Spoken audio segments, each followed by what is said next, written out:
We provide you the platform to turn your dreams into reality. Give wings to your aspirations with KR Mangalam University.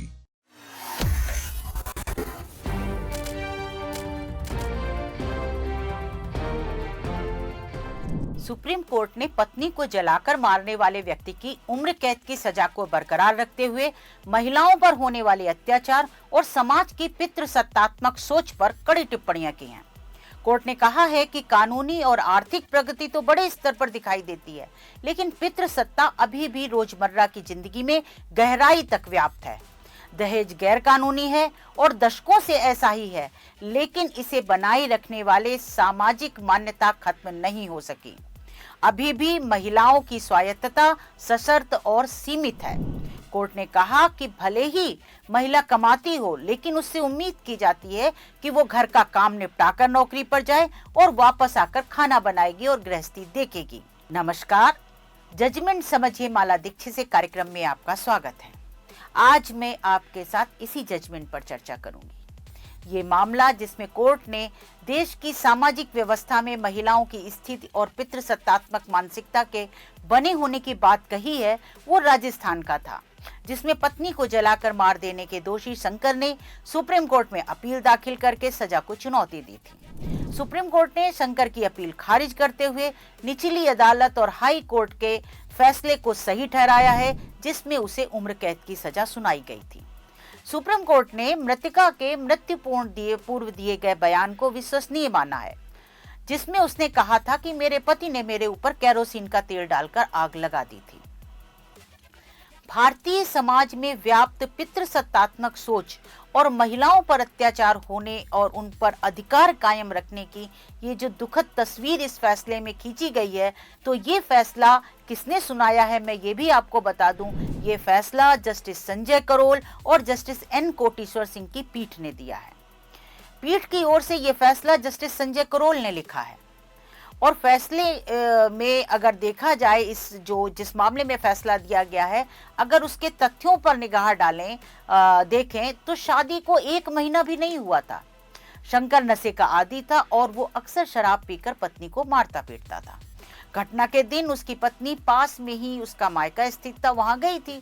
Shankar शराब के नशे में ससुराल पहुंचा और पत्नी से कहा कि वो घर आकर उसके लिए खाना बनाए, उसे भूख लगी है। पत्नी जल्दी घर लौटी और आकर खाना बनाने लगी, लेकिन इस बीच शंकर घर आया और उसने शराब के नशे में ही पत्नी को पीटना शुरू कर दिया और फिर उस पे केरोसिन डाल करके उसे आग लगा दी। ये सारी बातें मरने से पहले उसकी पत्नी ने अपने बयान में कही हैं, जिसके आधार पर उसको उम्र कैद की सजा सुप्रीम कोर्ट तक ने सुनाई है। तो ये क्रूरतम अपराध था जो शंकर ने किया था, लेकिन इस मामले में मैं आपके साथ तथ्यों की ज्यादा चर्चा नहीं करूंगी, बल्कि उन बातों की चर्चा करूंगी जो सामाजिक सोच की तस्वीर खींचती है। उन बातों की चर्चा करूंगी जो सुप्रीम कोर्ट ने देश में महिलाओं की स्थिति के बारे में कही हैं। सुप्रीम कोर्ट ने फैसले में कहा है कि जिस मामले में ये फैसला दिया जा रहा है वो अपराध 2011 में घटित हुआ था और तब भी देश को आजाद हुए 64 साल बीत चुके थे। कोर्ट ने कहा कि हमारा संविधान समानता, लिंग के आधार पर भेदभाव न करने और जीवन व स्वतंत्रता के अधिकार सहित कई मौलिक अधिकारों का वादा करता है, लेकिन इस तरह के मामले, यानी जैसा मामला पत्नी को जला के मार देने का ये मौजूदा था, इस तरह के मामले ये दर्शाते हैं कि इतने वर्षों बाद भी हमारे संविधान में निहित अधिकार अभी भी कई लोगों की पहुंच से बाहर है। यानी अगर देखा जाए तो महिलाओं की पहुंच से बाहर है जो इसकी विक्टिम हुई थी, पीड़िता थी। कोर्ट ने यह भी कहा कि इन वर्षों के दौरान महिलाओं के उत्थान, उनके सामने आने वाली कठिनाइयों को दूर करने पर केंद्रित अनेक कानून बने, बहुत सी योजनाएं लागू की गईं और कोर्ट ने भी बहुत से फैसले सुनाए, लेकिन ये कठिनाइयां मुख्य रूप से अंतर्निहित सामाजिक कलंक और गहरी जड़ें जमाए पितृसत्तात्मक रूढ़िवादी रीति रिवाजों के कारण पैदा होती हैं। ये बात कोर्ट ने फैसले में लिखी है। समाज में कोर्ट ने कहा कि समाज को महिलाओं और उनकी भूमिका के बारे में जो ये कलंकित सोच और धारणाएं हैं, इनसे मुक्त करने की प्रक्रिया तो आजादी के तुरंत बाद शुरू हो गई थी। और उसने उदाहरण भी दिया है कोर्ट ने फैसले में कि जैसे कि दहेज निषेध अधिनियम 1961 में आया था, जिसका उद्देश्य दहेज को खत्म करना था। इसके बाद आईपीसी की धारा 498A आई, जिसमें ये प्रावधान लाया गया कि पतियों और रिश्तेदारों की क्रूरता से निपटा जाए, यानी वो लोग जो हैं वो बहुओं को न सता सकें। फिर घरेलू हिंसा से महिलाओं को संरक्षण का कानून आया। इसके बाद कार्यस्थल पर महिलाओं को यौन उत्पीड़न रोकथाम कानून आया, जिसमें सुप्रीम कोर्ट ने जो विशाखा जजमेंट दिया था उसमें दिशा निर्देश तय किए गए थे, उनको संस्थागत रूप दिया गया। महिलाओं के अधिकारों की व्याख्या और जीवन के अलग अलग पहलुओं में इनका विस्तार कई न्यायिक फैसलों के जरिए हुआ है। कानूनी सुधार के साथ साथ सरकार ने कल्याण और सामाजिक परिवर्तन की बहुत सी योजनाएं लागू की, जिसका उद्देश्य महिलाओं को वित्तीय सुरक्षा देना, उनके जीवन स्तर में सुधार लाना है।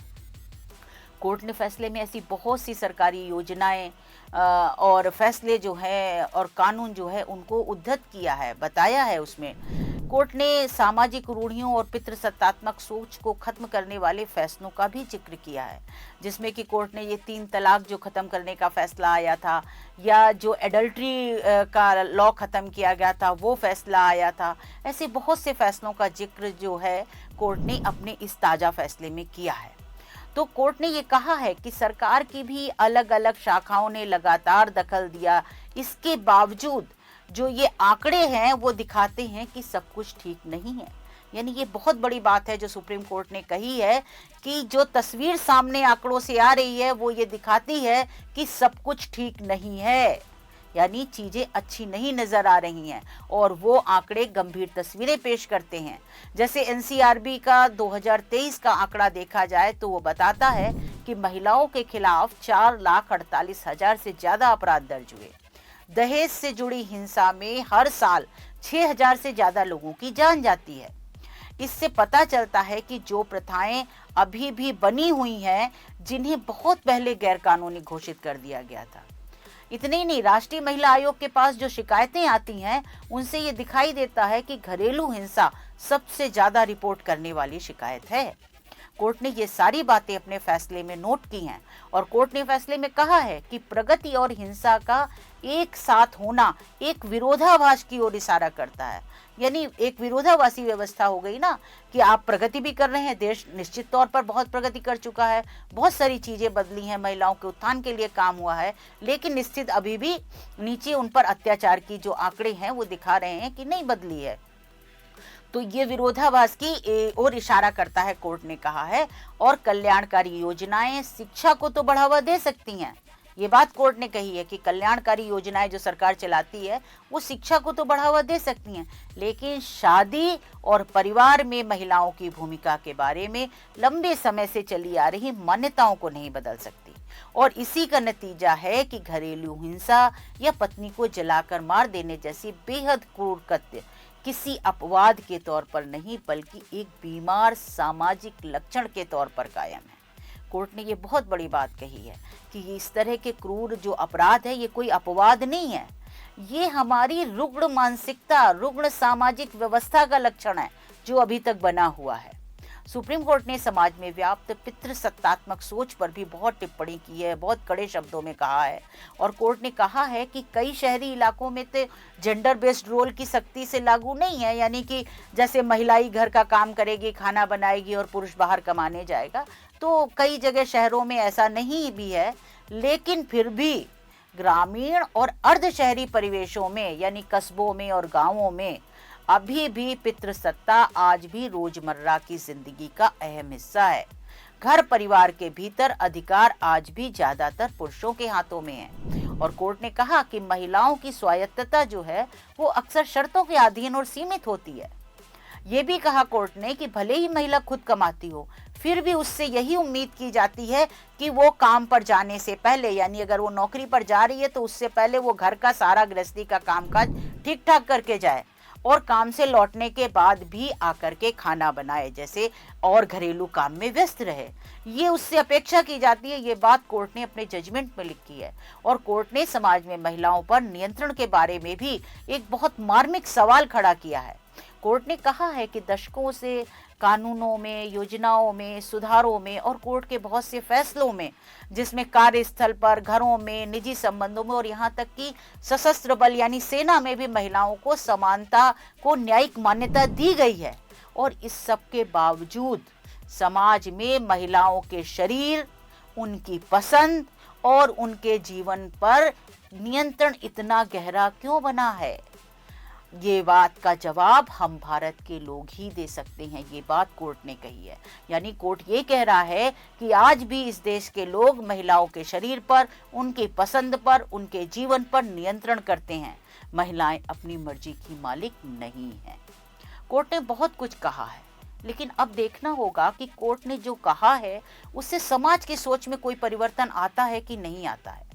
परिवर्तन तभी आएगा जब हम और आप अपनी सोच बदलेंगे।